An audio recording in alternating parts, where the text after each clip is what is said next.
めろ、エゴイスト、潔陽一。エゴイスト。さあ、追いつくよ。ああ。それとバロー、お前は今まで通りプレイしろ。足手まといになんなよ。は？俺たちの邪魔すんなっつってんだよ。下手くそ。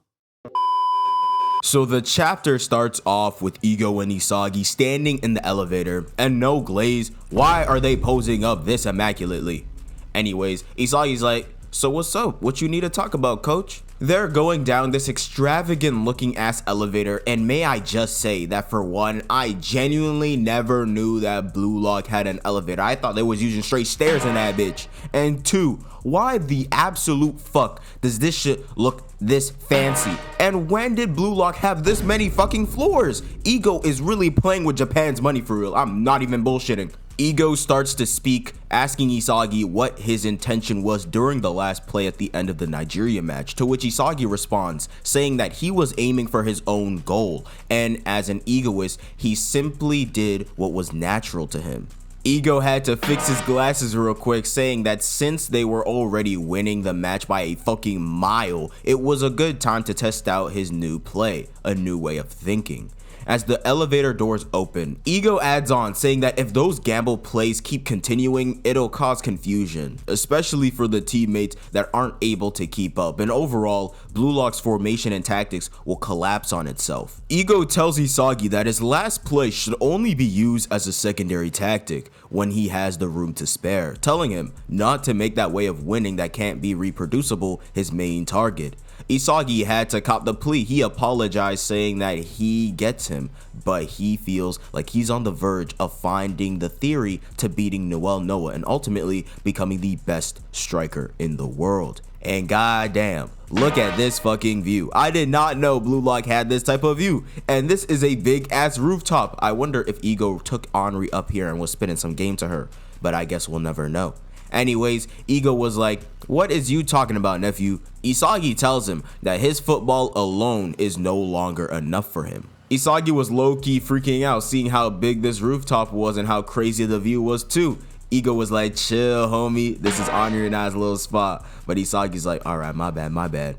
And he mentions that the super play highlight in one of the videos Ego sent him coincidentally also being a match between Japan and Nigeria. Ego says that if he's gonna go that far, then he should let him hear the theory that he thinks can surpass his own.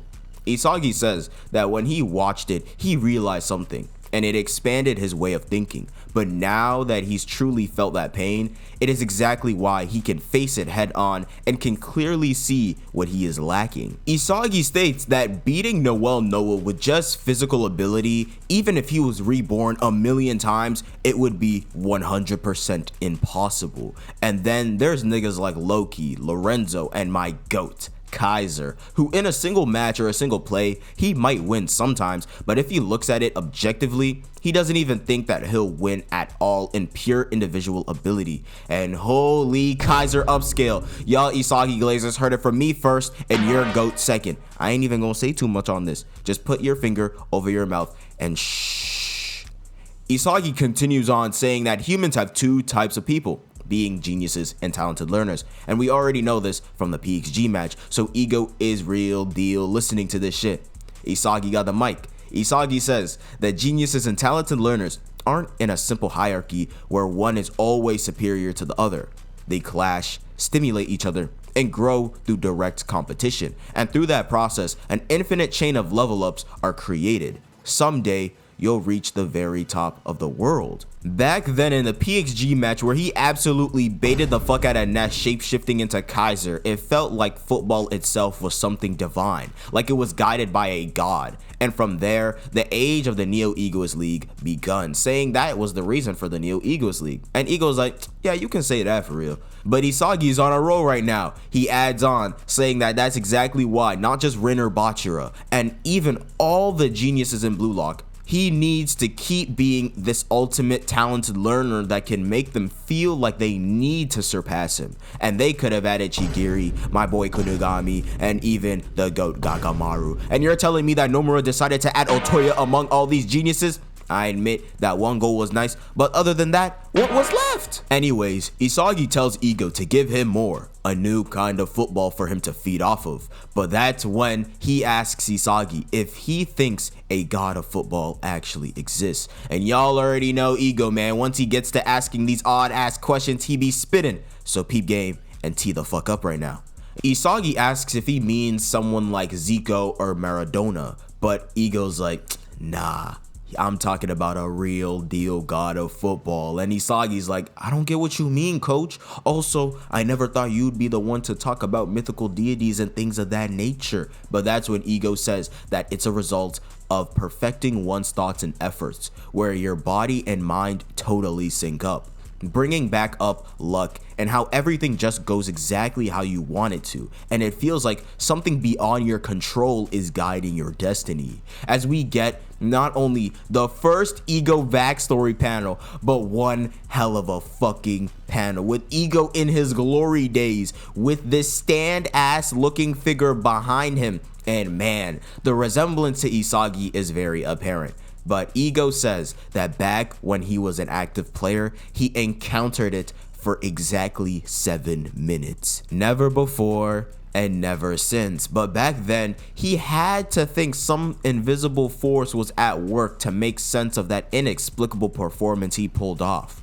Isagi was like, hold up, is this different from the flow or luck? And Ego actually says that he's derived those things from that exact experience in order to learn and reproduce it himself, as he's asking Isagi again if he thinks a god of football exists.